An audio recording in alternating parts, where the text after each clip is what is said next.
Yeah, come on over. Keep coming. Keep coming. Where, hey, Dave? Dave, where are your guys? Come on over. You're in the back. Yeah, come on up, guys.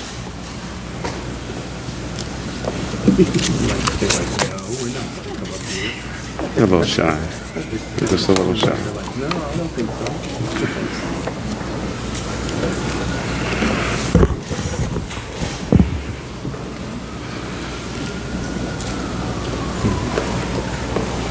Good afternoon, everyone. And first, again, let me apologize for delaying you.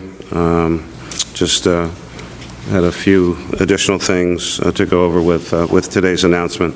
There'll be a series of, I think, significant items of information related to, of course, the World Meeting of Families in September, as well as, of course, the visit by His Holiness Pope Francis as a part of the World Meeting of Families. I'm joined this afternoon, of course, by our Chief of Staff and Deputy Mayor for Public Safety, Everett Gillison, our City Representative and Director of Communications and Strategy, Desiree Peter-Kimbell, our Director of the Office of Emergency Management, Sam Phillips, the Chief Inspector and Leader of Homeland Security Services and a variety of other services on behalf of Police Commissioner Ramsey, Chief Inspector Joe Sullivan, and one of our other teammates, Giselle Jones, who you all know from the Managing Director's Office, Director of Special Events, could not be here for today. I also want to recognize, of course, Donna Farrell, World Meeting of Families Leader, and our Chair, Bob Sharufali. I'm also pleased today to be able to make a variety of announcements with our significant partner in this overall work. And we have many, many partners, but our lead partner, of course, is the United States Secret Service.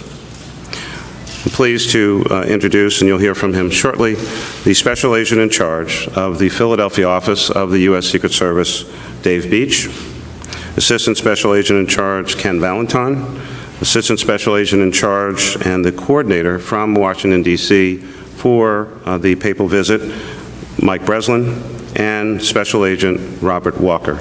And I appreciate them being here today. They've been our partners from day one, and the tremendous relationship and partnership is what allows us to be here today to make what I would suggest are some pretty significant announcements. And it's because of their support and cooperation that we will have the best, the safest, the most secure, spiritual, and a whole lot of fun time during the World Meeting of Families, and certainly the visit by Pope Francis. This is our fourth briefing ahead of the momentous World Meeting of Families Convention or Congress in September.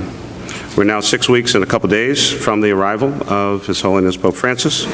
Around the globe, the eyes of the world will be turned toward Philadelphia for a momentous occasion and series of events that are estimated to attract somewhere between 1 million and 1.5 million people to our city. For those of you who've been thinking about and planning for these events over the many, many months, excitement, of course, is growing. At the same time, millions of people are making plans to come to the city of brotherly love and sisterly affection for the largest spiritual event in our city's long history. We, the city, and our many, many, many partners in local, state, and federal government, as well as the nonprofit community, have been working to ensure that the World Meeting of Families will be held in a safe and secure environment for the Holy Father and for the hundreds of thousands, millions of faithful who want to come and see and hear him.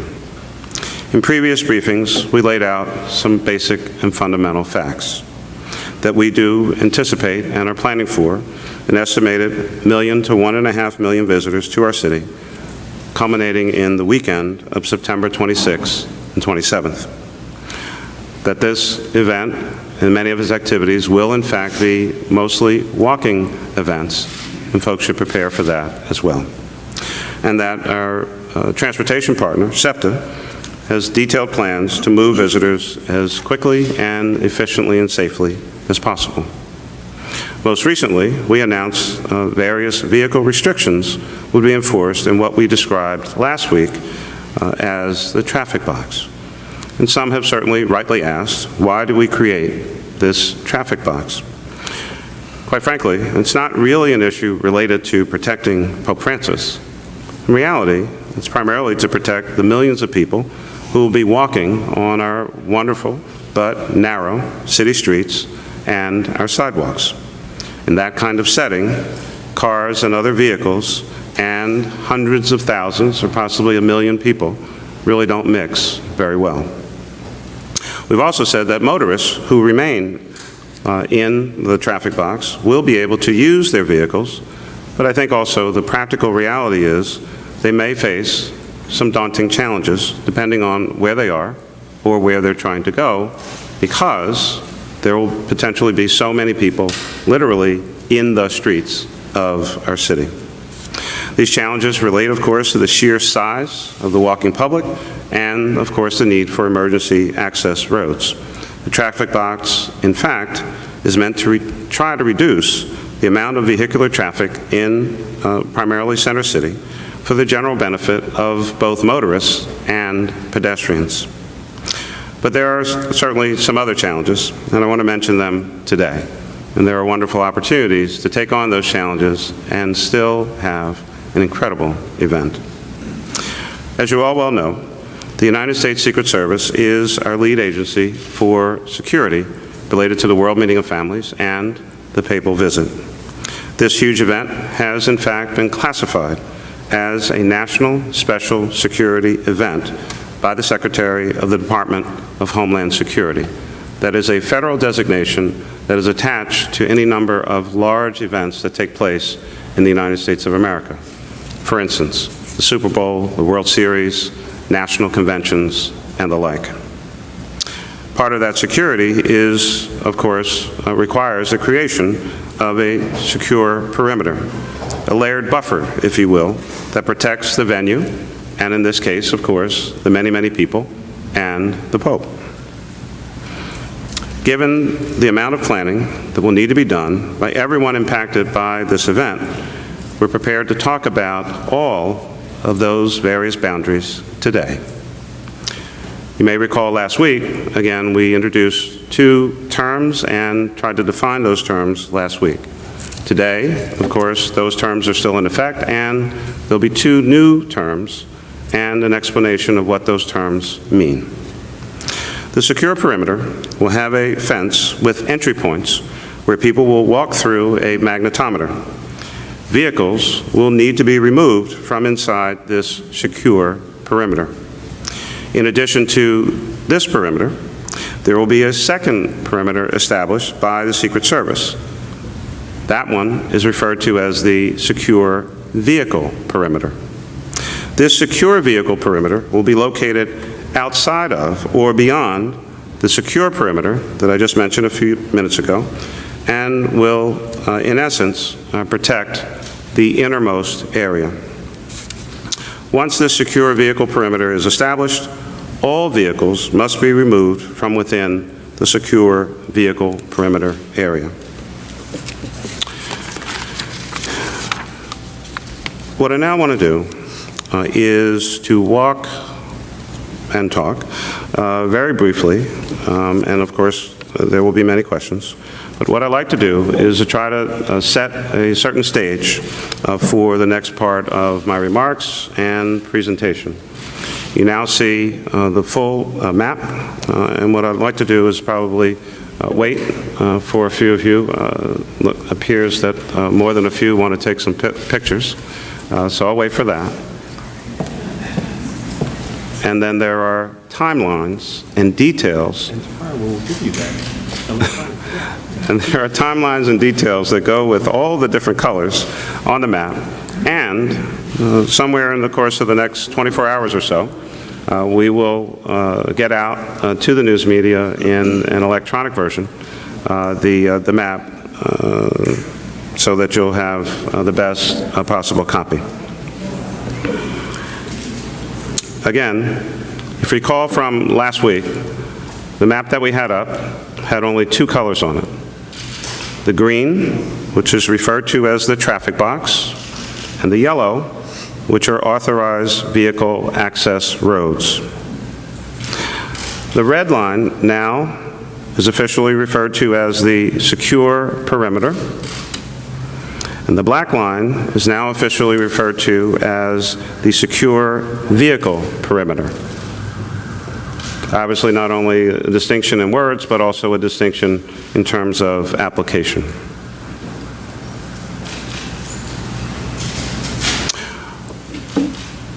What I'd now like to do is take you through a day-by-day and time-frame-by-time-frame explanation of what happens when and what the public should expect in different areas at different times.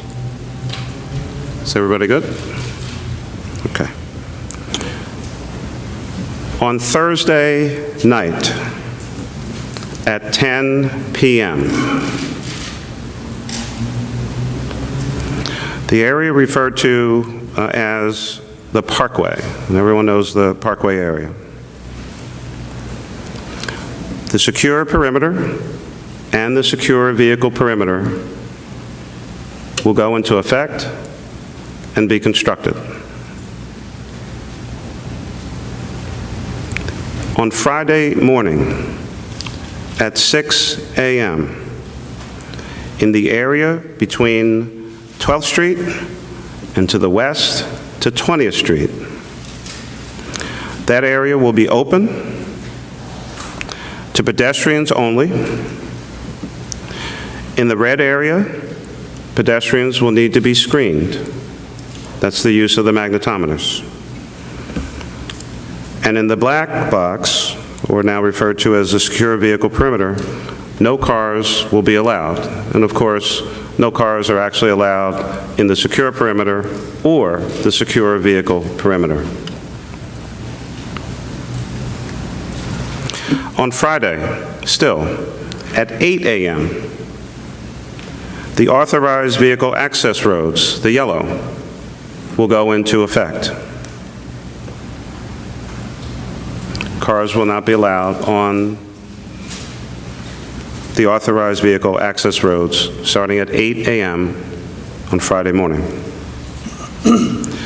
On Friday evening, at 6 p.m. in Center City and at 10 p.m. in West Philadelphia, the traffic box, the green lines, go into effect.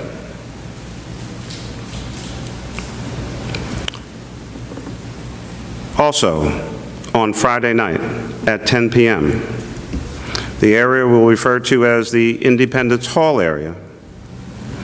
The secure perimeter and the secure vehicle perimeter will be established on Friday night at 10 p.m.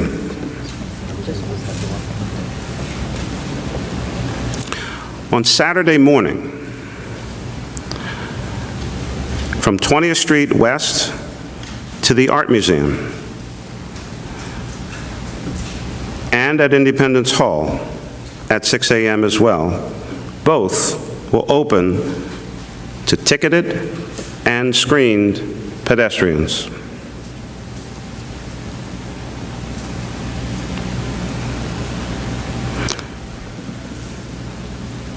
After Pope Francis makes a speech at Independence Hall, after that event, there will be no screening in the Independence Hall area, but vehicles will not be allowed in the secure perimeter or the secure vehicle perimeter, as they will be filled with pedestrians, many of whom will be watching possibly the Mass on Sunday morning on Jumbotrons. Everything else stays in effect once it's gone into place through Sunday night at least. You will more than likely have a few questions about all of that, which we'll take up, of course, in the Q&A. And so now, with these concepts and the broader picture of just how complicated vehicular traffic will be, I have a number of announcements to make today. As you'll recall, last week we announced that the 1st Judicial District, our city courts, will be closed starting Wednesday, September 23rd and will reopen on Tuesday, September 29th. The School District of Philadelphia, in an effort to provide consistent and uninterrupted learning opportunities while recognizing important religious holidays and the unprecedented visit of Pope Francis, has proposed the following adjustments for the 2015-2016 academic year. The first day of kindergarten will now be Thursday, September 17th. Due to previously scheduled closures, schools and administrative offices will now be closed from Wednesday, September 23rd through Friday, September 25th. For Monday, September 28th, appropriate notice of a continuing school closure, like in the case of inclement weather, will be given. On Friday, October 9th, will be a regular school day to make up for one of the days that the district is closed. With regard to Philadelphia city government, starting on Thursday, September 24th through Monday, September 28th, the city will operate on an essential services only basis. Many city offices will not be open, and we're doing this because we recognize how difficult it may be for many of our own city employees to get to work, depending on their work location. City employees will be briefed by their supervisors as to their work status for those days. City Council President Darrell Clark has announced that City Council session, originally scheduled for September 24th, has been canceled. For city residents, let's all plan ahead for this historic event. By Friday, make sure you've taken care of much of your personal or critical business, that you've, depending on where you live, that you've gotten your groceries, filled out and received your prescriptions, and have taken care of the things that you need to get done over what will be a very busy and joyful weekend. Now I want to address the city's business community, and I understand that there, for many of you, are significant challenges for your businesses, and in response, the city is marshaling resources to help. Of course, some of our businesses are not necessarily usually open on Saturday and Sunday anyway, so the impacts for their employees may mostly be felt on Thursday and Friday, and possibly even the following Monday, in terms of transportation and other issues. Some businesses, of course, are in the heart of Center City, while others are in the far northeast, northwest, deep in South Philadelphia, and their experience may be less impactful.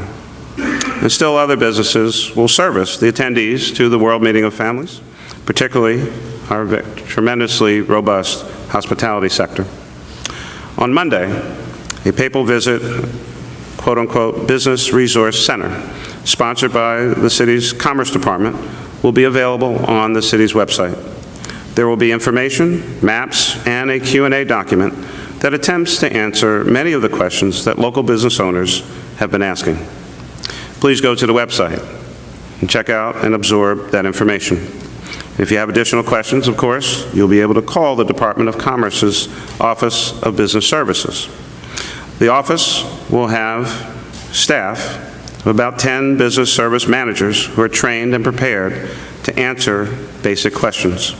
For more specific questions, the city may need to deal with businesses, of course, on a case-by-case basis, which we're prepared to do, and respond to inquiries as they come.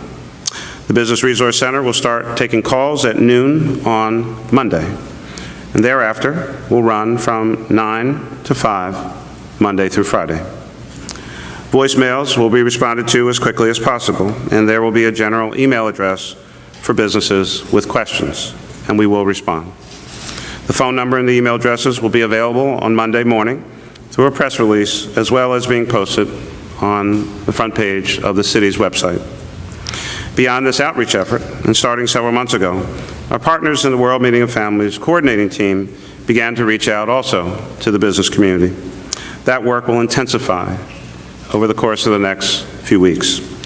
Our collective goal is to reduce the difficulties that businesses face as much as we can. For example, our basic message to businesses is to try, if you can, to get your final deliveries on Friday so that you're well stocked for the weekend and Monday. But we're also working on a plan to allow for limited deliveries to occur overnight on Saturday into the early hours of Sunday morning. We'll be asking businesses to be very smart and plan ahead, but we will have limited delivery capability. One important caution. These deliveries, in many, many instances, will probably not be able to go right up to your usual actual loading dock for each and every one of these businesses. We'll be using and utilizing some drop-off locations. We'll have more specifics on that in the weeks to come. We're also very concerned about commercial trash pickup. We're working on a plan, and we'll announce it as soon as the details are final. One of our major concerns is the status of taxis in the traffic box in light of the authorized vehicle access roads and the secure perimeter and the secure vehicle perimeters. A comprehensive taxi transportation plan is still being developed, but I do have some information now to share with you about taxi service. Again, the basic rule is that large numbers of pedestrians must be able to move freely through the city. More vehicle traffic, of course, increases the risk. But for taxis, however, we will be making some exceptions as needed, and the plan for how that will operate, as I mentioned, is in the works. But there are 3 changes that I can share. Taxis will be able to move in and out of the traffic box until 2 a.m. on Saturday morning, September 26th. The idea here is to help those arriving late by train or plane. And as you'll recall, the traffic box begins at 6 p.m. on Friday night. Number 2, there will be 7 medallion taxicabs that are ADA compliant at the moment. They will operate in the traffic box along with SEPTA's CCT vehicles for ADA scheduled trips. We believe, of course, this is a most important and necessary service. And finally, when we announced the traffic box, we noted that it will dissolve sometime on Monday, depending on, of course, a host of factors. But starting at 3 a.m. on Monday morning, we will have taxi stands in the traffic box to provide service to people who are trying to get to the airport or somewhere else, but mostly to the airport for early flights. The locations of these stands will be posted in the days to come on the city's website, along with other information. So now, let me ask to come to the podium, and then shortly after that, we'll be open for questions. The Special Agent in charge of the Philadelphia office of the United States Secret Service, Mr. Dave Beach. Thank you, Mayor. Thank you, Mayor. Good afternoon. On behalf of the Secret Service, I'd like to just, first of all, thank the Mayor and the City of Philadelphia for the wonderful partnership we've shared with them, not only throughout the planning of this event, but throughout each and every day that we work together. I would also like to thank the World Meeting of Families, as well as the other 65 or so partners that we're working with to plan the security for this event. We look forward to a safe and secure event, not only for the Holy Father, but for all those that are participating, working, viewing, anybody who's involved with this. We look forward to a safe and secure event, but mostly we look forward to the City of Philadelphia showcasing itself to the world, and we look forward to an enjoyable event. Thank you. I have his name right here. I was focused on the, come to call the Papal Five, but we would not be able to make today's announcement with regard to the many aspects of our relationship and support for the business community without the leadership of Deputy Mayor for Economic Development, Alan Greenberger, and his team. The folks at the Commerce Department have responded in a spectacular fashion, which for us is, pretty much standard and normal. But nonetheless, a great response, and I appreciate Alan and his team stepping up and responding to the call in such great fashion. Alan, thank you very much. With that, begin to try to answer any questions that you might have. So, Dave? Given all this and the comments made by New Jersey transit officials this morning, I don't know if you probably heard what they had to say, rather Not really. about coming to Philadelphia. Yeah. Do you expect anyone to show up to see the Pope? Well, Dave, that was cute. I actually don't know all the things that the folks in New Jersey said. I was in another meeting talking about actually these issues. I don't exactly know what I don't even know who said what, but I've heard about some items. I am fully expecting, we are fully expecting, everyone is fully expecting, notwithstanding whatever the commentary was earlier today, that a whole lot of people are coming to Philadelphia to participate in the World Meeting of Families. I think, Donna, it's okay to announce what I heard at a committee meeting the other day.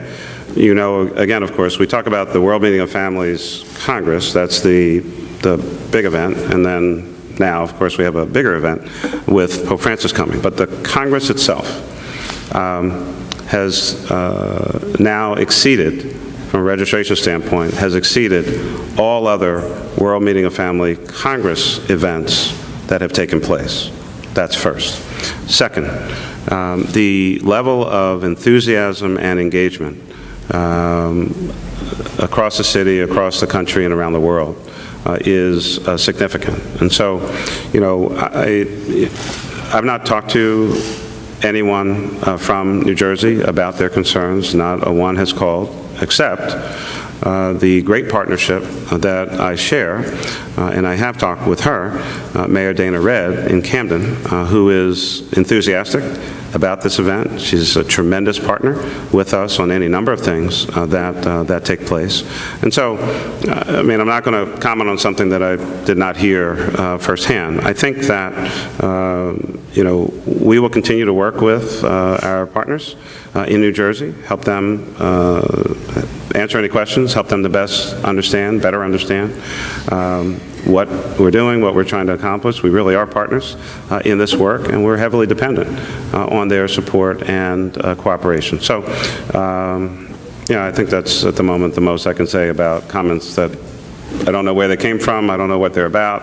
You know, some of the things that have been said in the past from the New Jersey side, unfortunately, have been inaccurate in a variety of regards, and I think I'll stop there. Yes? For some of the smaller businesses, they want a piece of this multi-$100 million economic development that's coming into the city, but they're also very concerned about how they get their employees in. They can't get deliveries to their doors. What do you say to them now? They're still waiting for the questions to be answered. They need to wait till Monday to see on the website. How are they getting their employees here? What are your pieces of advice for this? Well, here's the thing. I mean, I appreciate the question, and I mean, I have no doubt that you'd be able to, you know, find someone, depending on where they are in the, you know, traffic box or, you know, secure perimeter. But again, with facts.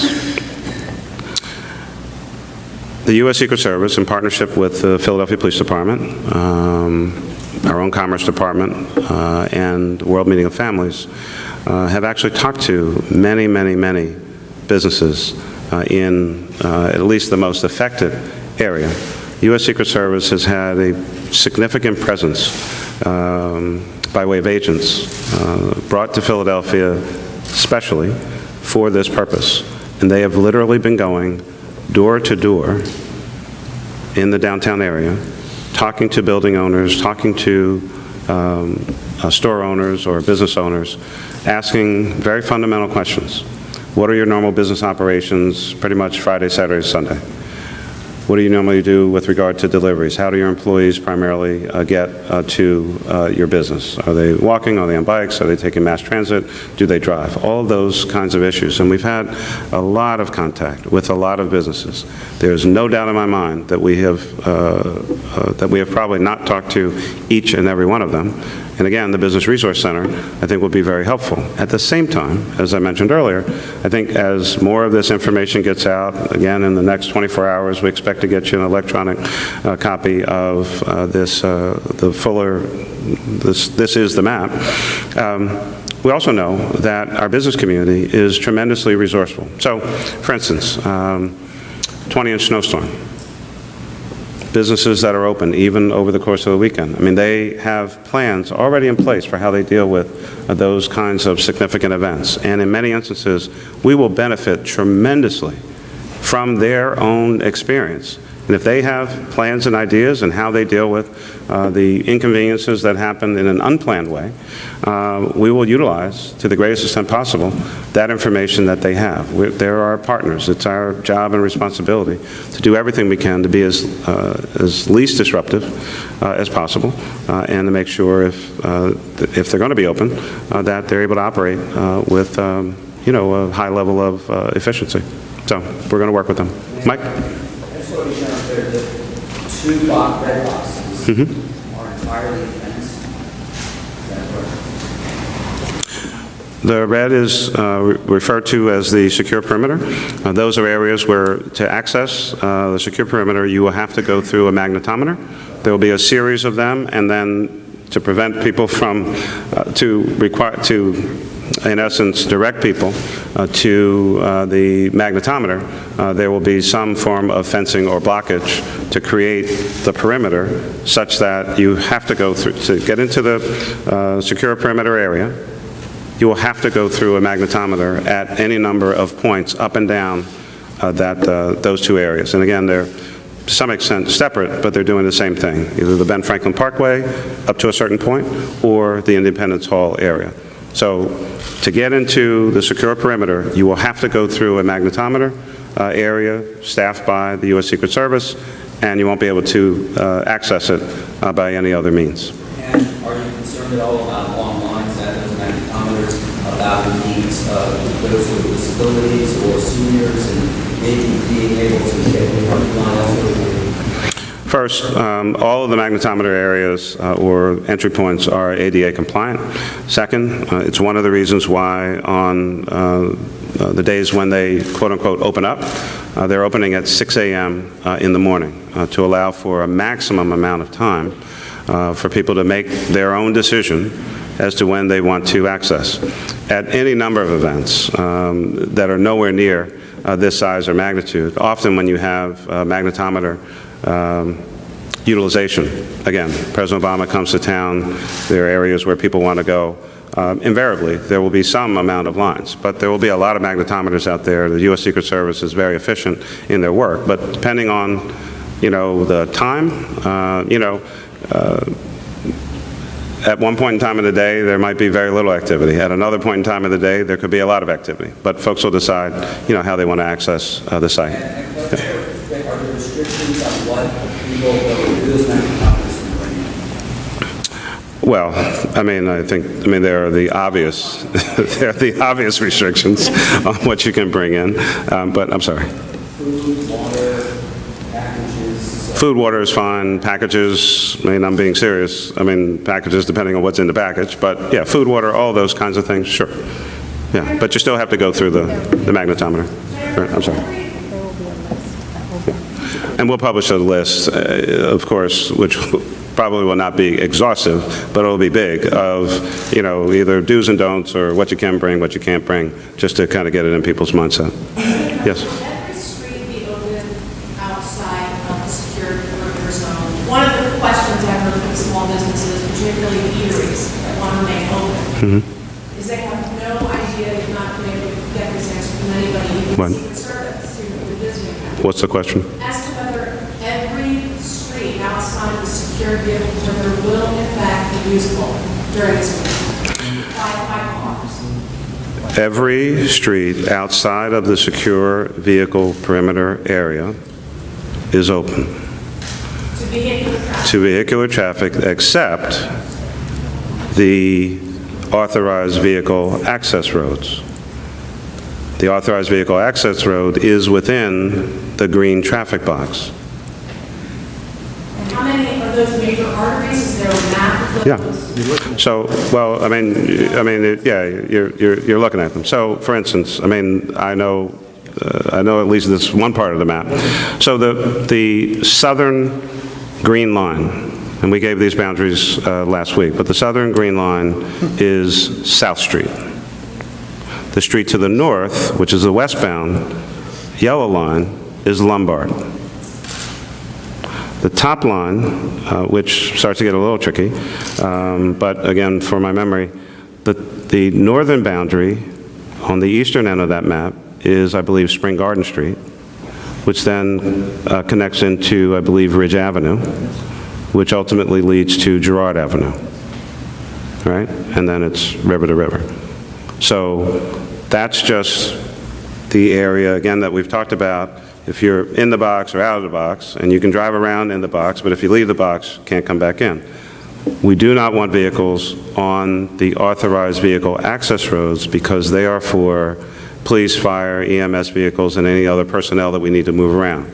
So even though those streets are within the traffic box, they are not available for private vehicles.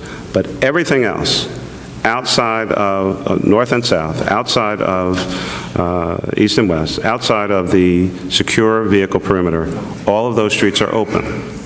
The caveat, of course, is they're open, but there could be 500,000 people in various areas. So again, if you're a motorist, and especially for people who, live in and work in, the traffic box, while you're certainly free to move your vehicle around in the traffic box, we want to, again, ask people to really exercise a lot of caution. If you find yourself in a situation where you're driving down the street and there are 5,000 folks in front of you, I mean, at some point, you got to make a decision as to what you're going to do. The street's open, technically, but maybe impassable, So that, I mean, we want people, again, to use good judgment. Over on the side here, yes. You mentioned this, the big walking event, and I think you touched on this a little bit. People that are in wheelchairs or disabled, elderly, older folks want to come and see the boat. Accommodations for them, some have to say 4 or 5 mile walks, possibly to New Jersey, but what can they do to kind of make? So, I mean, a part of that, and I mean, we're still obviously working on, I mean, many of the same folks you're talking about are choosing to come to the event. They know that they're going to have to walk or somehow otherwise, not in a vehicle, get from whatever point A they are to the point B they're trying to access. And that is, again, a part of the personal planning that has to go into this for how any individual is going to experience the World Meeting of Families. I would take it that, somebody would not send their 85-year-old grandma who's in a wheelchair, that they hopefully would not send them to this event by themselves. And that, again, we'd utilize, good judgment, good common sense, and family and other ties and relationships. But there's still work to be done to deal with elderly, frail, wheelchair-bound, and other folks to try, obviously, to get them in whatever way we can as close to the event as possible. And then, again, their personal planning, I think, is critically important here. The gentleman in the black, gentleman in the blue, and then there's a guy in the back. I mean, I'm not going anywhere, so, yeah. Yeah. When will we know where you can walk into the secure perimeter to go by a set-up checkpoint, check station magnetometer? Say that one more time? You won't have a magnetometer at every street end on the inner circle. You'll have portals or... The red, are you talking about the red security perimeter? Yes. Yeah. Will there be a checkpoint at every street, or are you going to push people into the entry point? Virtually. I think I'm struggling with the question a little bit. What's... Almost every town. Oh, okay, I'm sorry. Yeah, a lot of them. When what? When will we know where those checkpoints are going to be? On the secure perimeter. When we'll publish the walking maps with World Meeting of Families. When? When we publish it. We expect to publish some quote-unquote walking maps, if you will, to pretty much answer that question probably somewhere within a week or so. Yeah. I mean, but again, It's virtually you know where we are from a calendar standpoint. I don't know that anyone's really planning on which checkpoint they're going to go through at the moment, but there will be a map. I mean, we obviously have to try to direct people to those locations, but there'll be a lot of magnetometers and portals, as you call them. Yes, sir? Can we talk about the restrictions within the vehicle perimeters? Will parked cars be removed from that area, or is it just that the car will not be allowed to drive? We will be asked to We'll give people notice to remove their vehicles first, prior to, actually in the week before. But there can be no vehicles in the secure vehicle perimeter area. No vehicles. So it's not just that they can't drive in there, they can't be in there. Parking garages, folks who have parked their cars in their garage, personal garage, to their house, multi-level garages, flat-level garages, that will be allowed, but not on the street. And there's no vehicular traffic through the, anywhere within the secure vehicle perimeter. But, you know, if you live in that area and you have a car and your car's in your garage, great. Or if there's a parking garage and we're working with parking garage operators to assist those who may need to put their vehicle in a garage, that will be allowed.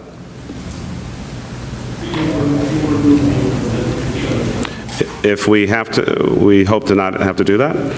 But again, from a safety standpoint, we cannot have vehicles in that area, and if necessary, we will move them, relocate them. Let me get the gentleman back there, his arm is going to fall off if I don't, and now he's not paying attention. Yeah, that's all right. Is Uber going to be allowed to grab cops outside of At the moment, we haven't made a decision with regard to Uber or Lyft or any of those other services. Again,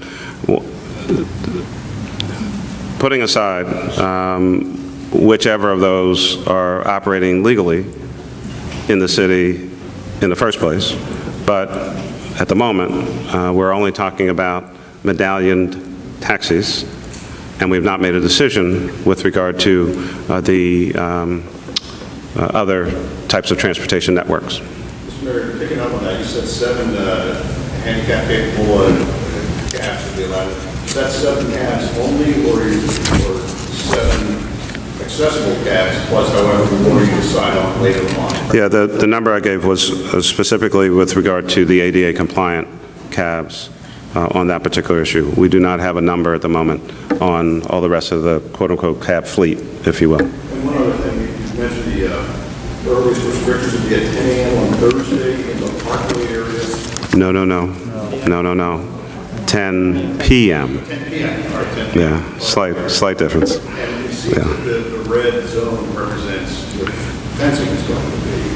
Will there be set up time for that before 10 p.m. Thursday, that people are not going to be able to get through those areas while the fencing is set up?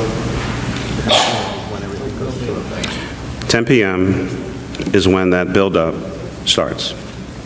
Completed. On Thursday. Yeah.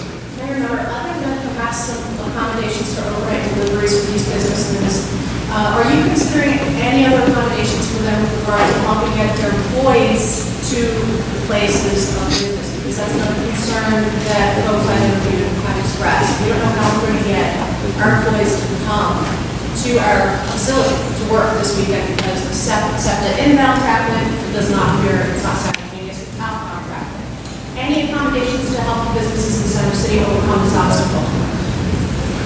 I mean, I'd probably have, again, that's when you start to get into some of the specific details on a business-by-business basis, but, I mean, as best I can tell, or at least remember, I mean, there's a fair amount of SEPTA activity. I think the issue for some may be, you know, they might not be able to get off at their, exit at their usual stop, and again, they may have to walk a little farther than normal, but I mean, all of these areas, again, with the exception of the secure perimeter, are accessible for pedestrians. So, I mean, again, we've tried to emphasize, vehicles cars are, not a real viable option for access for any number of reasons, but certainly mass transit is, and I think what SEPTA has put together will at least get you pretty close. Would you mind going over the timetable again, 10 p.m. Thursday? Just so Did you not memorize it the first time I said? I think you were No, I've been working on this for the last half hour. I'm only joking with you, but I have only been working on it for about a half hour. So, okay. I will come back to that. Let me just take a couple others. Gentleman, red shirt, green tie, and the two up front. Yes, sir. Remember, there's special accommodations being made for essential services like facilities, hospitals, or training personnel, for credentialing their workers, positioning their emergency. To every one of the things that you laid out, yes. And again, I need to say, and I think I said this last week, the hospital community in particular has just been spectacular in these efforts. We've been in touch with all of them, and they have, again, like many businesses, they also have their own protocols and procedures. Again, I hate to keep referencing it, but, you get a 20-inch snowstorm, hospitals are always open. They have to be able to get personnel. Patients need to be able to get there. And so they have a lot of protocols already in place. They've just been super with that. And again, every one of the pieces of question that you asked, the answer is yes. The green tie. I'm sorry. Color, you said that yes, there are potential numbers of people. When you say numbers, what do you mean? Yeah, I mean, you said that that's all being accommodated. Can you give us some more details about that? I'm not sure. I don't know how many people work at Pennsylvania Hospital or at Jefferson. I mean, you know what I mean? But they are taking care of their folks, and that's what they've explained to us, and I trust them. Yeah, but I don't know how many people work at a hospital, but they're working with their doctors, nurses, medical personnel, all other staff directly with their own employees. And again, in many instances, we expect that other businesses will do the same. Yes, sir. How long will it take to get? I'm sorry, the gentleman in the green tie. Then I'm coming back to both of you up front. Yeah. Specifically on Friday and Monday, how they accept the blood normal and how can you suffer? I know the service I restriction. have no idea. I think that's. I got to be honest, I don't remember off the top of my head, but I believe SEPTA has, I think they have all that information on their website. I'm pretty sure. The two gentlemen up front, and then I'll come back to you, Julie. How long will it take to get 1.5 people through the numbers? And what kind of guidance are you offering people? Like how quickly they should show up? Yeah. Well, to be honest with you, I don't exactly know that all 1.5 million people could fit on the Ben Franklin Parkway in the first place. So there's no particular expectation that all of those people are going to get a magnetometer screening. There will be jumbotrons, people watch parties, other events and activities, possibly in proximity or in other areas, where, of course, none of those folks will get any kind of screening, and not every area. So, for instance, some of the folks will be outside of the secure perimeter, but could be in the area between the red and the black. They're not getting screened, but they're a part of the 1 million to 1.5 million folks. So it's only the folks in the secure perimeter area who in Ben Franklin Parkway or the Independence Hall area who will actually be screened by way of magnetometer. At the same time, Philly Police Department, U.S. Secret Service, State Police, a variety of others, more with a visual scan of what's going on, both uniformed and non-uniformed personnel to watch what's happening, but only in the secure perimeter. In either of those two locations would there be actual screening. In the red, Julia, Pat, and then I'm going to come back to your question, and then I think we're going to try to wrap up. In the blue shirt. Do you know the size of the area that's covered by these zones and how much fencing would The only, at the moment, the only, I mean, there's an answer, obviously, to all those questions.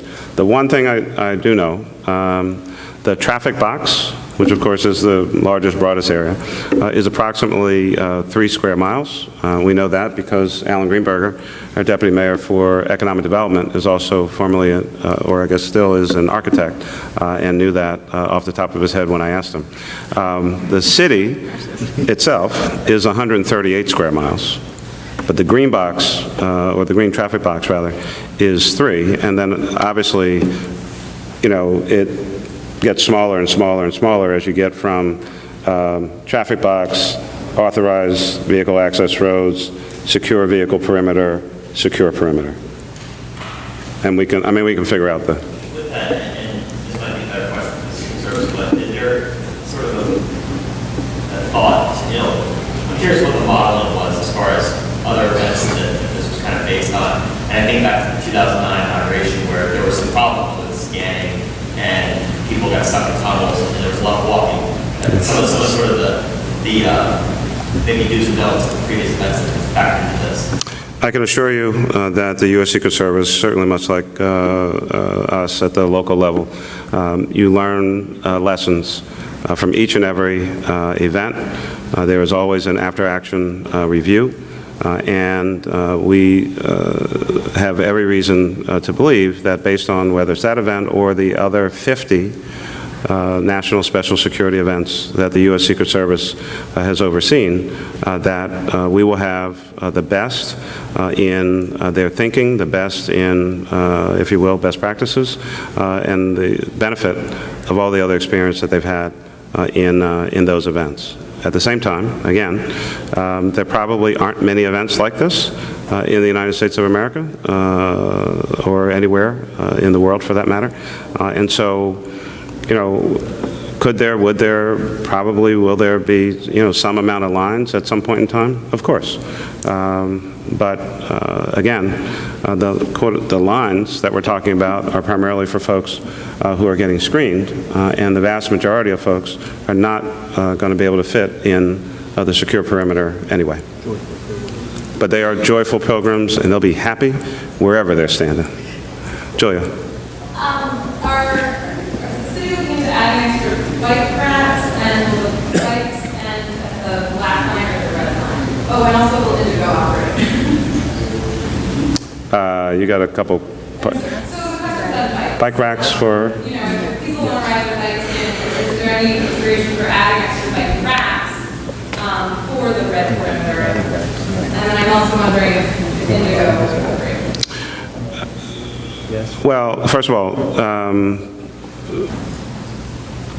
assuming people wanted to ride their bikes, but they can't go into the perimeter stuff. well, you can't take a bike into the secure perimeter anyway. Right? That's completely off limits.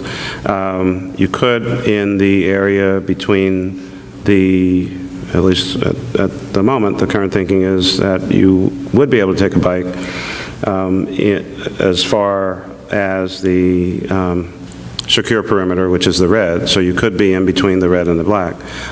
Yeah, I mean, we're looking at the whole bike rack situation, but there's a fairly decent demand for bike racks for other reasons related to the event. Indigo is still a topic of conversation.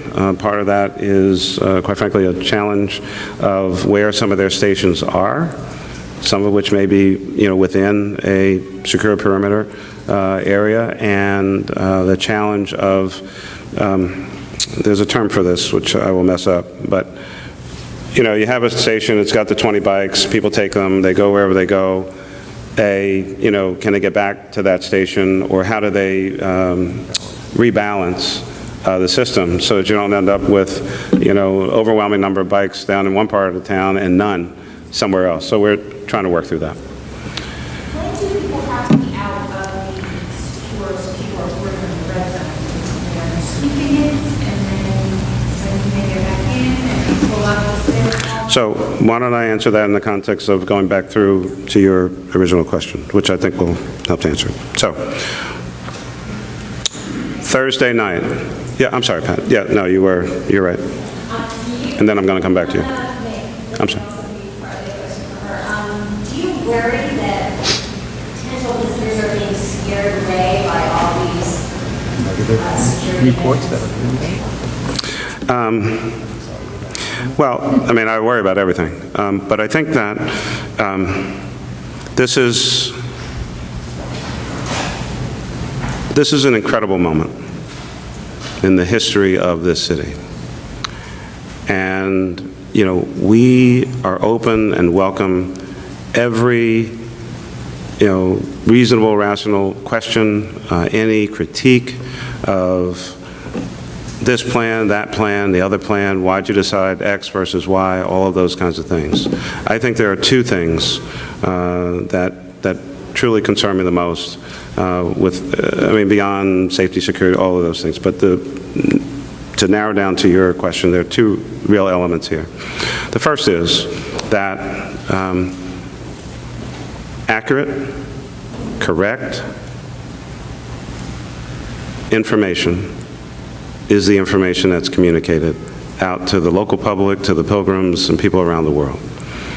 We had, you know, at least one press conference where I think I spent most of the time knocking down inaccurate information, which quite honestly is not particularly helpful. There's a team up here.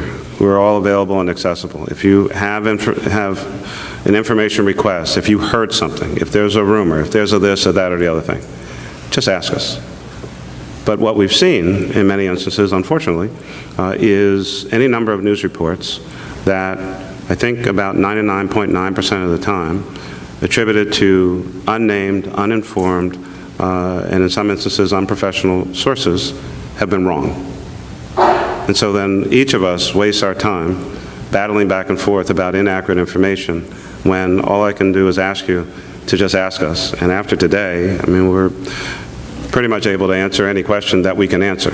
Some things are still in progress. When we talk about taxis, I don't have a complete answer on taxis. We're still talking about, you know, the sick or the old or the frail or, you know, people in wheelchairs and all those kinds of things. But, I mean, there are very few mysteries here at this point. So, I mean, we have the information, we'll give it to you. So that's the one. Just accurate reporting. The critique, that goes with the job. I understand that. This is not about me. It's not about us. But it is about accurate reporting. So that's my one request. The second is, you know, will there be challenges? Yes. Will there be some inconvenience? Yes. Will there be disruption in your life, depending on where you live and all those kinds of things? Yes, yes, yes, on down the line. But come on. This is a moment for us to shine and to be excited and to be as supportive and demonstrate a level of civic pride about an event that is a once-in-a-lifetime opportunity. And we should really, you know, celebrate that and extol that and be excited about it. And some of the reports, to be brutally honest with you, some of the reports, for whatever reason, you know, certainly have had the potential to, quote-unquote, scare people. But that, again, is often based on inaccurate information, rumor, innuendo, agendas, whatever the case may be. Come on, I mean, hey, Philadelphia. As the saying goes, of all the cities in all the countries around the world, the Vatican chose Philadelphia. We should be excited as we can be about that and really take it as a badge of honor and civic pride and what it says about our great city and who we are as a people and our capacity and the confidence that others are showing in this great town. It's a birthplace of freedom, liberty, and democracy. This is a place that people chose to write the Declaration of Independence and our Constitution. It's a very special place, and we should be excited about that. So, you know, a lot of pushing and shoving and all this other stuff going back and forth, 40-plus days out. I think we fully have the ability and the opportunity to kind of recalibrate, send a very, very different message. We're excited, we're open for business, we're doing things. And yes, when you put 1.5 million people, you know, on top of 1.5 million over the course of a weekend, you know, there'll be some challenges. But we can do it. We're Philadelphia. So, go back to you. So, Thursday night at 10 p.m. on the Ben Franklin Parkway, the secure perimeter and the secure vehicle perimeter will be in effect.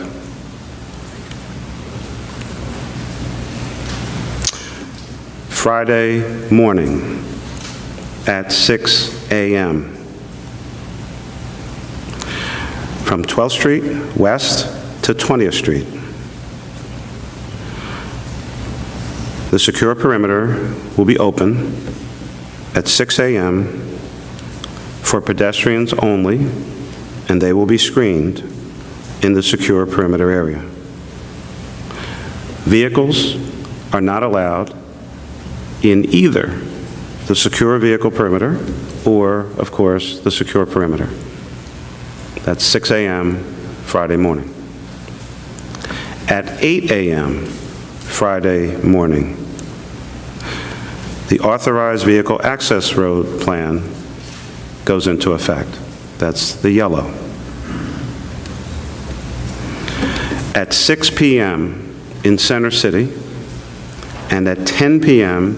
in the West Philadelphia section, on the other side of the Schuylkill River, the traffic box, the green lines, go into effect. And at 10 p.m. on Friday night, from 12th Street east to Independence Hall, the secure perimeter and the secure vehicle perimeter go into effect. On Saturday morning, from 20th Street west to the Art Museum and in the Independence Hall area, that will be open to ticketed and screened pedestrians. Again, no vehicles in the secure perimeter or the secure vehicle perimeter at all. On Sunday, there is no screening in the Independence Hall area, but there are still no vehicles in the secure perimeter or the secure vehicle perimeter. So the barricades or other things that are in place down there will stay in place, prohibiting vehicles, but citizens, pedestrians can walk through with no screening. Everything else stays in effect through Sunday night, at least, and then as we start to kind of bring the city back to normal operations, Monday morning, Monday afternoon, et cetera. And, you know, we'll kind of see how things go. People can come in Thursday night at 10 o'clock, day and Sunday? No.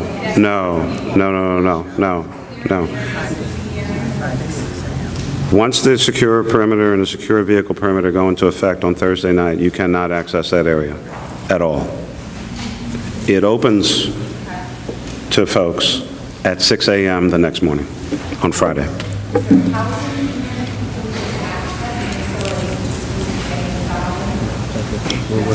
We are working down to the property address and usage level in that particular area, and those individuals will have the information they need to have to kind of go about their lives.